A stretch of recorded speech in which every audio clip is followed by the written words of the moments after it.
안녕하세요. 이대찬 변호사입니다. 많은 분들이 제가 어떤 사건을 가장 많이 맡는지 물어보면요, 저는 형사사건을 조금 더 많이 맡는다라고 말씀을 드립니다. 가끔 형사사건 조사에 입회를 하게 되는 경우도 꽤 있습니다. 그런데 어떻게 조사를 받아야 되는지 많은 분들이 물어보시는데요. 오늘 정답은 아니지만 어떻게 하면 경찰 조사, 검찰 조사를 잘 받을 수 있는지에 대해서 간단한 팁을 설명드리겠습니다.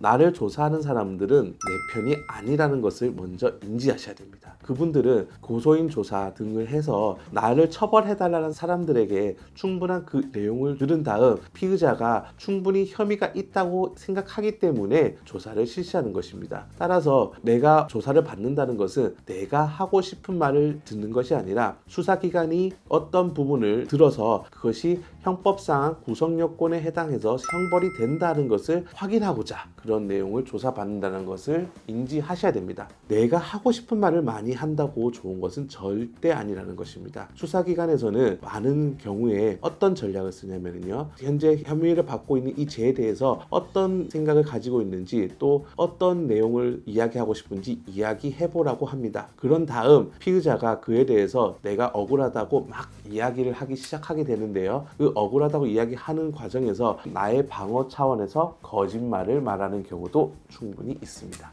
그러면 수사기관에서는 나중에 그 내용을 전부 들은 다음 거짓말을 했던 내용과 배치되는 증거들을 활용해서 피의자를 당황시키고 또다시 피의자가 자백하는 경우를 만들게 되는데요. 피의자가 이렇게 내가 하고 싶은 말을 막 하게 된다는 이유는 우리가 보통 소송이나 조사를 억울한 말을 들어주는 것이라고 생각하기 때문에 내가 하고 싶은 말을 많이 하게 되면서 나오는 실수가 됩니다. 그래서 많은 경우 조사를 받을 때는 짧고 명료하게 또 해석의 여지를 남길 수 있도록 대답을 하시는 게 조금 더 낫다고 생각합니다. 두 번째, 확실하지 않은 것에 대해서는 확정적인 대답은 절대 하지 않으셔야 됩니다. 사람이 살다 보면 예전의 일에 대해서는 잘 기억이 나지 않을 수 있습니다. 또 어떤 사람과의 관계에서 나는 이렇게 봤지만은 다른 사람은 또 다르게 봤을 수도 있습니다. 그래서 내가 확실히 확신하는 부분에 대해서는 전략에 따라서 확실하게 강하게 인정을 한다든지 확정적인 대답을 하는 것이 좋지만, 내가 확실하지 않다면 확정적인 대답은 하지 않는 것이 좋습니다.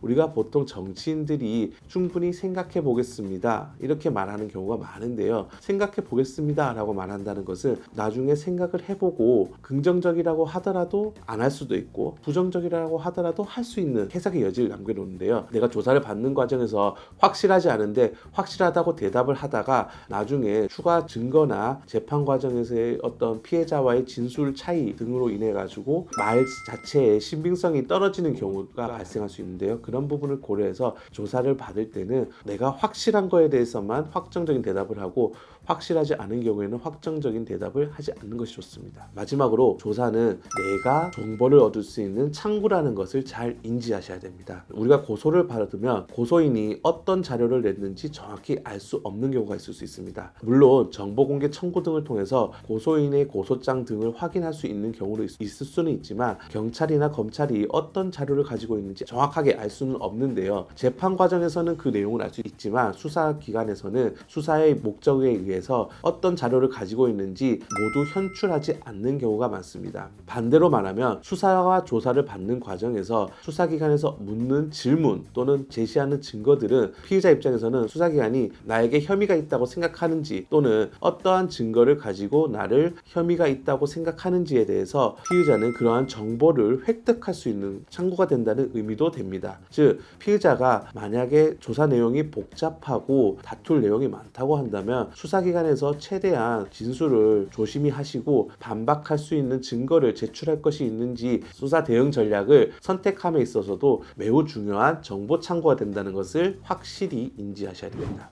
물론 각 사건마다 또는 각 사건의 인정 여부에 따라 수사 대응 방식은 다를 수 있습니다. 하지만 경찰 조사나 검찰 조사는 앞서 말씀드린 대로 내가 하고 싶은 말 듣는 것이 아니라 상대방이 듣고자 하는 말을 어떻게 설득하는지가 중요하다는 것, 마지막으로 다시 한번 강조드리며 자세한 내용은 댓글을 남겨주시면 친절히 대답해 드리겠습니다.